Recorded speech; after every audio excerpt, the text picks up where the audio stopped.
For those of you who don't know me, I'm Christine Blythe and I'm the Chief Officer at Burnley, Penland, Rosendale Council Voluntary Service, and I'm the Regional Lead for the National Academy for Social Prescribing for the North West. The National Academy is dedicated to the advancement of social prescribing through promotion, collaboration and innovation. And its aim is to create partnerships across the arts, sports, leisure and the natural environment, alongside all other aspects of our lives, to overall promote health and well-being at different levels, national, regional and local. So this morning I'm joined by the Northwest Regional team. Some of us, not all of us, are here. So we have Jan Campbell, who leads for Cheshire and Merseyside. We have Bruce Poole, who leads for the Greater Manchester area. And we've also got Anna, who is her last day today in this particular role, is supporting Voluntary Sector Northwest, who's responsible for our communications. I think we've got Marina somewhere, haven't we? Oh, there you are, Marina. And Dee, who also works for Voluntary Sector Northwest, has given her apologies. We also have our representatives for the Sports England, which is Ben. Where's the way, Ben? Danielle is our Natural England lead and she's unfortunately poorly today, so she won't be with us.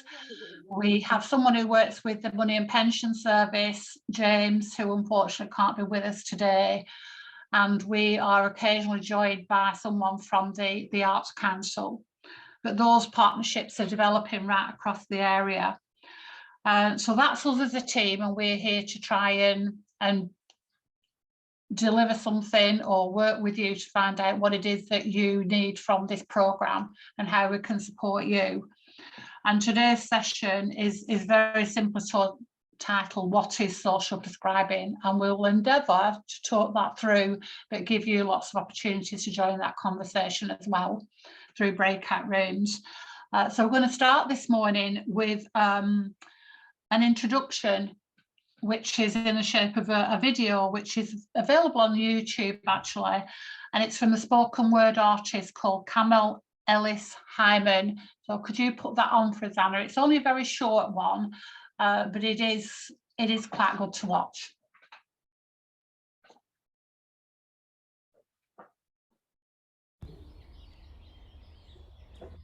I'm here with 32 bags. Look, we all want to be healthy and happy. That's not an impossible idea, a lie, or a dream.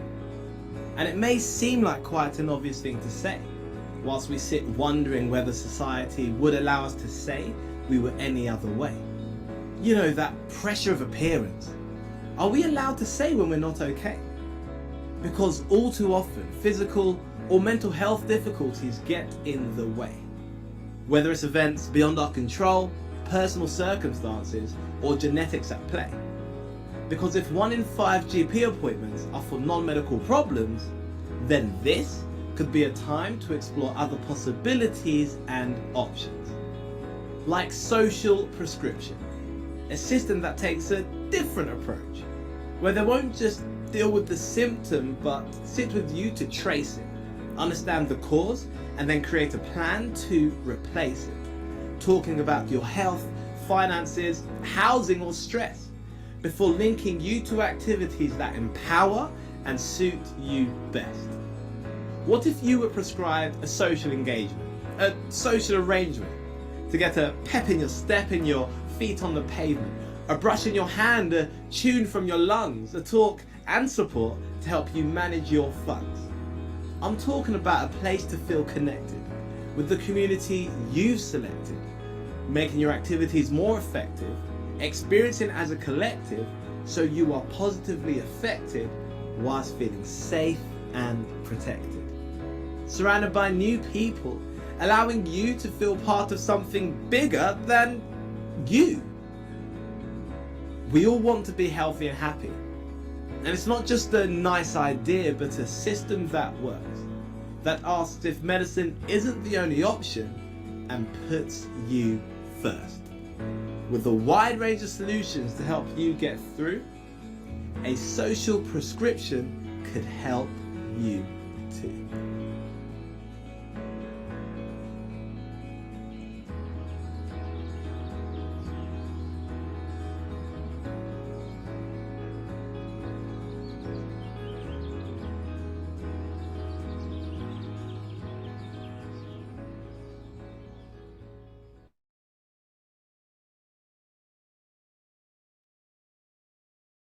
I think that was quite a powerful piece of piece of, I was going to say prose poetry. I'm not quite sure. That spoken word piece is really, really moving in terms of outlining that notion of a social prescription, and that medicine isn't the only option, that there are other options in terms of looking at how we can address issues that are impacting on our health. And that what I'm going to do now is just do a very quick overview of some of the reasons why we're having some of the conversations we are at the moment around health, and how we maybe have got to a point where we've got this evolution of a new approach to health, an approach that takes a social prescription as part and parcel of how we look at health for ourselves and for all of us in society moving forward. So I'm just going to share my screen with you, and we'll just have a little overview of perhaps what is health and how did we come to have social prescriptions now and maybe haven't had them up until this point. So I'll just share screen, and hopefully you can now see that. Can you see that? Yeah, we've got nodding heads there. So I'm just looking at, I need to get it onto slideshow. And from the beginning, here we go. So that if we start with the question of health in and of itself, what is health? Well, the World Health Organization defined health as being a state of complete physical, mental, and social well-being, not merely the absence of disease and infirmity. And it did that in 1948. And that has been really helpful in helping us, not only in terms of the formation of the health system that we have in this country, but our attitudes towards health across the globe. So taking health as a fundamental state, but one which has these multiple components of physical, mental, and social well-being, it has actually changed the way that we think about health and the resources that we bring to bear in terms of trying to support people to experience good health. So it's taken us quite a long time to get to that definition. And when I've talked about health in the past, sometimes I've gone back into ancient history to talk about attitudes towards health. But one of the things that we can say about health in Europe particularly is that it was very much shaped by thinking around religion and belief, and that it was very much shaped around the relationship between our spiritual life, our soul, our future, and I suppose the agency that people had in regard to their own ability to influence and shape their health and well-being. And right back in the 17th century, French philosopher René Descartes made an assertion that we needed to think about the existence of ourselves as being something which can be looked at in terms of a mental state of existence and a physical state of existence, a sort of spiritual state of existence and that physical existence, and that they could be separated from each other. And that was a really important thing for him to assert, because one of the things that then enabled us to do was to begin to look differently at the body. But what it also did was it led to that distinction between a mental state of existence and a physical state of existence, and that in many respects they sort of went off on different paths of discovery and development. So Descartes' assertion of this ability to look differently at the body as really being just a carriage, a mechanism for containing the soul, the spirit, and the mind. And so that sort of dispassionate approach to the body enabled us to treat the body differently. Science took that opportunity and used it to develop greater understanding. And that what we can see is that through that evolution of science, it changed the relationship of scientists and of health practitioners to the body. So that there's a really lovely piece of work by somebody called Neil Jewson, who talks about the disappearance of the sick man. And what he talks about is that when we look at healthcare back in the sort of 17th, 18th century, that it was about bedside medicine. It was about somebody going into the home, looking at a person, trying to understand what was wrong with that person, and then taking some sort of approach that would be complete. It would involve the complete aspect of that person's life. That what we have evolving beyond that as we begin to develop the scientific and the biomedical model is we'd get the development of hospital medicine, within which we have these specialists who are clinicians who no longer are looking at the person, but more are looking at a case and looking at how they can diagnose that case and what they can do in terms of the treatment of those lesions. And that this then moves further as scientific biomedicine begins to develop greater acuity in the use of lenses to look in more detail at what's happening inside the body. We get the development of laboratory-based medicine, which is a very scientific approach, which looks at the cells and the disease process, and that the person within this experience seems to become lost within that medical model. What we can see has evolved more recently is that recognition of there needs to be a bringing back together of that biomedical approach, that psychological element in terms of the mind, the spirit, the encompassing forces that create the person. And another element, that social context, that broader aspect that was there right back before we get this sort of evolution of the specialism of biomedicine. And what we have now is this biopsychosocial approach. And I know that's a long word, but it does combine the elements that are being drawn together when we look holistically at people's experience of health in terms of the personalization agenda that we have evolving today. So bringing these different elements together has taken place over a number of years. It's not new, it's about bringing things that we've all recognized through time together to support people. And that I think we've got voluntary sector organisations in the room who will be going, social context has always been there for us. And in many respects, you're right, you know, that in terms of that wider social determinants, voluntary sector organisations have long recognised the impact that those social determinants have on someone's health and well-being. And we can see that, you know, if you go back to the 11th and 12th century, you get the very first charities being formed that are there to address the health needs of communities. And some of those charities are still with us today. So St. John's was formed in the 11th century, and St. Bartholomew's in the 12th century. And that there's long been a tradition within voluntary and community sector organisations of serving the needs of the poor, addressing the needs of the community.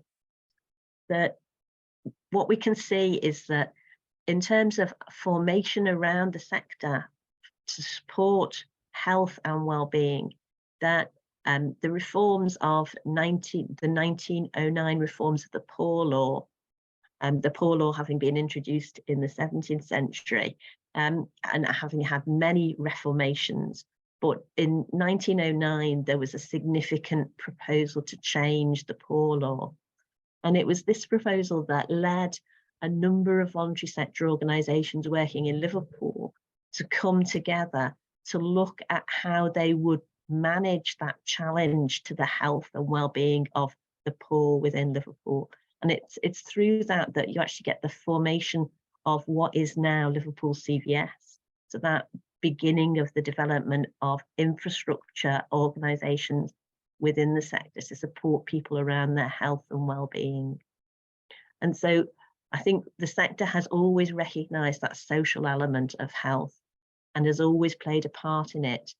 But what we have now under the new systems that are developing is that we're bringing together this biological, this psychological and this social element of health to try and work collaboratively to ensure that we can support the whole person in terms of their health and well-being. And that's why I think social prescribing fits so well in relation to voluntary sector organisations' engagement, because social prescribing, it's sometimes known as a community referral, and it's a process by which we enable professionals to refer people to local non-clinical services, those social and psychological services that support people within the community. So the referrals don't always necessarily come from professionals, but in many instances, and particularly now, we have a lot of social prescribing link workers based within primary care networks who are taking direct referrals from clinical staff with a view to trying to expand opportunities or support for people within the community. That social prescribing development has taken place really over about the last 20 years, and it's been quite a rapid development in the last sort of 5 to 6 years. And that one of the things which has really driven the pace of change has been the growth of a focus on personalisation, and that personalisation is a major part of the transformation programme within the health system today, and that it has a clear focus on the question of what matters to you rather than what is the matter with you. And so we can see that we're trying to move back to bringing that holistic approach that says that people's interests in things like arts, heritage, creativity, sports, nature, financial well-being, community activities is an important contributor to what makes for somebody experiencing health and well-being.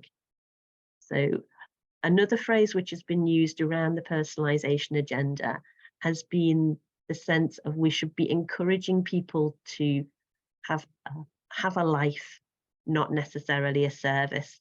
That phrase comes from an organisation called TLAP, which is about Think Local, Act Personal.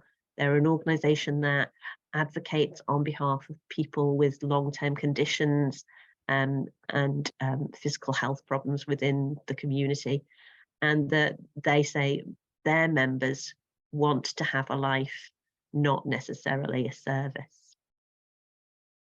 And so social prescribing tries to provide people with resources that enable them to live fulfilled lives. That the elements that are there within that personalisation agenda remain the biological, the psychological, and the social.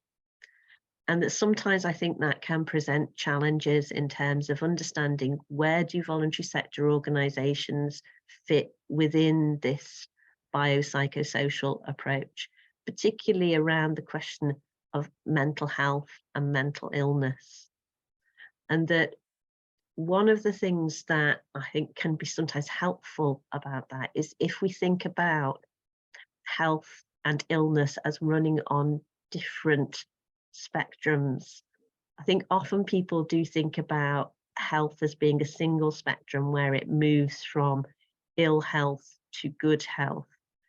But if we think about them separately, if we think about illness being something where you either have high levels of illness or low levels of illness, and health also being something where you experience either high levels of health or low levels of health, that there may be times in individuals' lives where you can see that your health and illness move. So today I'm full of cold, so I am ill, and that so my illness has moved on that horizontal spectrum. But in terms of the way we experience health, my health is generally quite good. My mood is good. I'm enjoying being here with you. So in terms of where I am, I may have illness, but I have good mental health. And so I'm able to manage and work well. And that what we can see is that people who may have a diagnosis can have a diagnosis of significant poor health or significant levels of illness. But if they have good health, they can deal well with that illness. So somebody who has a diagnosis of schizophrenia, for example, may have their schizophrenia may be well controlled, they may have a supportive network, they may be engaged in employment and volunteering, they have hobbies and activities, and that they live well with their diagnosis. Equally, there can be people who have no illness diagnosis, but have poor health. They may have poor social support, they may have low income, they may have no community activities or hobbies. And so even though they are not ill, they experience poor health, which is debilitating and prevents them from living life to the full. Social prescribing can provide opportunities to help people, regardless of their diagnosis of illness, because it's really trying to help people to gain the best level of health that they can, to maintain a good life and to live life to the full. Sometimes people find this model of looking at health and illness as separate entities as being quite helpful in helping to understand how we can make a positive contribution to improving the life of somebody, even if we are not going to be able to impact the illness that they experience, but that the benefits that they gain will be such that they will feel better for that and will be more satisfied with life. So there's a lot to take on in terms of thinking about how we look at health as a concept, and that I would really encourage you to look at those relationships in terms of the biopsychosocial model, because what we can see is that we are discovering more and more about how closely related the physical, the mental, and the social aspects of life are. So I might share some more details of that in a little while. So thank you for listening to me at this point in time. And what we'd like to do now is we're just going to go into some breakout rooms, and we'd like to hear from you. So a little bit about what you understand about what's happening in the system at the moment. So what do you understand about personalization? What's that like? Have you heard of it before? Does it make sense to you? What do you think about that dual axis of mental health, mental illness? Does that help, or do you think, no, that's not a really very useful concept? And how close do you think we are in terms of achieving this notion of a biopsychosocial model of health? So I'm just going to stop sharing my screen now, and we'll come back into the room for just a minute. So I'm just going to say, Anna, are you able to send us off into our magical rooms? And then we'll be coming back together in about 20 minutes, and we'll take it from there.